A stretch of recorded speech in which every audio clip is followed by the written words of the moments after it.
Chapitre 26 Hunayn. Sache que toute la richesse de ce monde ne pourrait égaler la proximité du prophète sallallahu alayhi wa sallam. La conquête de la Mecque fut un moment décisif dans l'histoire de l'islam. En effet, les musulmans venaient de remporter une victoire éclatante et la majorité des négateurs avaient embrassé cette religion. Mohammed sallallahu alayhi wa sallam avait aussi fait preuve d'une miséricorde sans pareille et avait pardonné même à ceux qui l'avaient cruellement combattu, comme Ikrima ibn Abu Jahl ou Hind, celle qui avait commandité la mort du cher et brave oncle du prophète sallallahu alayhi wa sallam, Hamza. Le triomphe était apparu au grand jour, mais Mohammed sallallahu alayhi wa sallam demeurait conscient du danger que constituaient certaines tribus. Les tribus de Hawazin et de Thaqif demeuraient encore très hostiles à l'islam. Elles voulaient absolument rayer la communauté musulmane de la péninsule arabique et avaient mobilisé près de 20 000 combattants pour attaquer les musulmans. Mohammed sallallahu alayhi wa sallam fut informé de leur action et mit aussitôt sur pied une armée de 12 000 soldats, dont 2 000 étaient des nouveaux convertis de Quraysh. Jamais il n'avait commandé une armée aussi nombreuse. Les musulmans étaient fiers de leur nombre et étaient persuadés de remporter la victoire, ce qui déplut au prophète sallallahu alayhi wa sallam. Le chef de l'armée des Hawazin, Malik ibn Auf al-Nasri, avait ordonné à ses soldats d'attendre les musulmans dans la vallée de Hunayn, qui était un endroit incontournable pour les musulmans.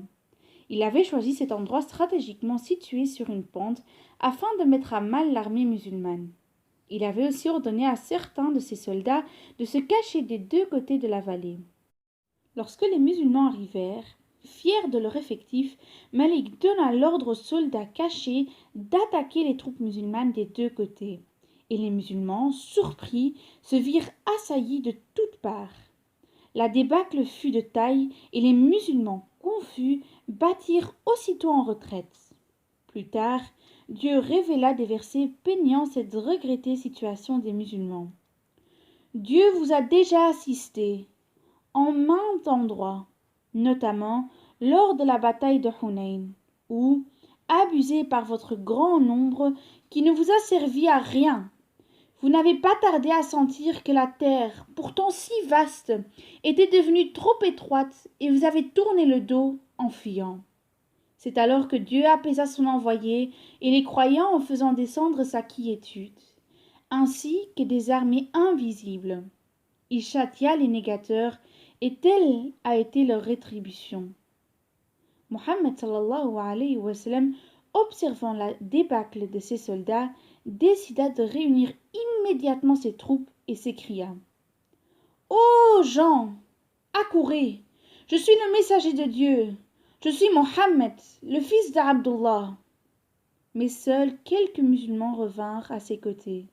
Puis, à la demande du messager sallallahu alayhi wa sallam, Al-Abbas, qui avait une voix assez portante, rappela les musulmans en s'exclamant: « Où sont les gens de l'arbre ?» Répondant à l'appel, un premier groupe de musulmans revinrent auprès du messager sallallahu alayhi wa sallam et lancèrent: « Nous voici, à ton service, nous voici !» Ils furent suivis par d'autres groupes. Le prophète sallallahu alayhi wa sallam réorganisa alors son armée et prit de la poussière qu'il lança en direction de l'ennemi en évoquant: « Que la honte vous submerge !» Les yeux des négateurs furent couverts de poussière et les musulmans s'élancèrent contre eux, ce qui renversa la situation. Les ennemis furent pris de panique et battirent en retraite.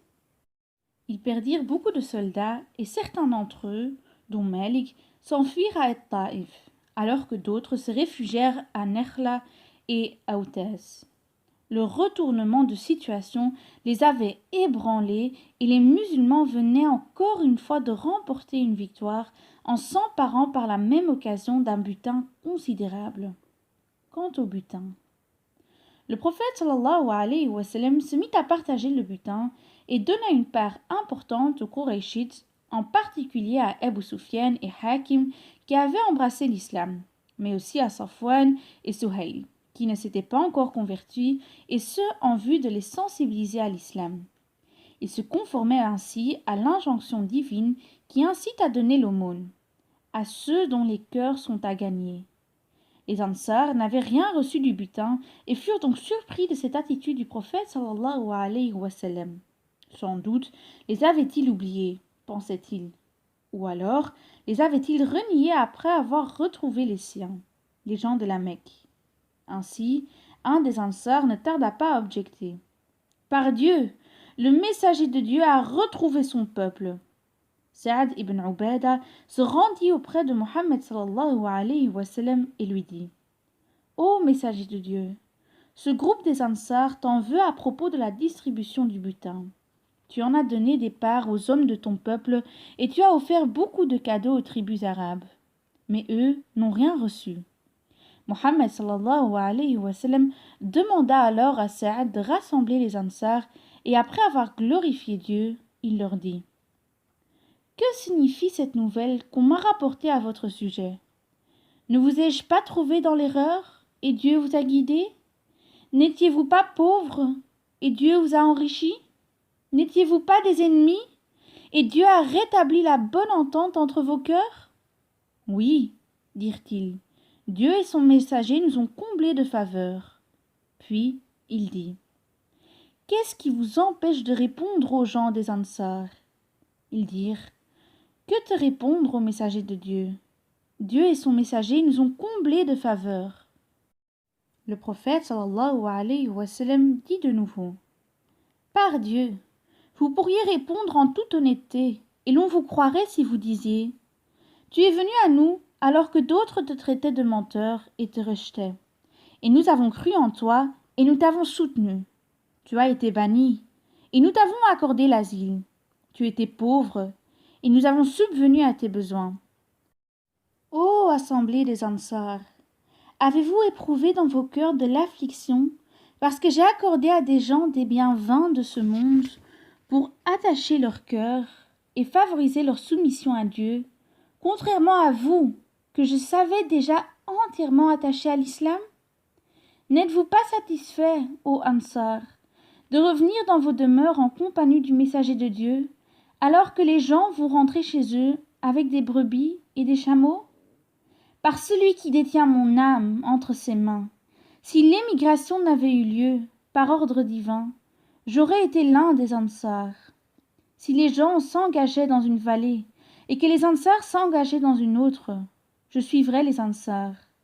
Ô mon Dieu, répands ta miséricorde sur les Ansar, sur leurs enfants et sur les enfants de leurs enfants.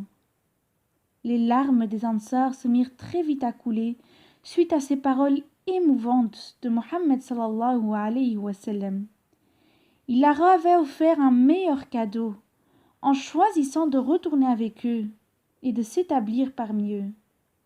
Ô combien la présence du prophète sallallahu alayhi wa sallam était 1000 fois meilleure que toute la terre et ce qu'elle contient. Qui n'aurait pas aimé être à la place des Ansar? Mohammed sallallahu alayhi wa sallam et ses compagnons s'en retournèrent ensuite à Médine. Allait-il enfin vivre en paix, ou alors devrait-il encore affronter d'autres menaces après tant de luttes et de sacrifices?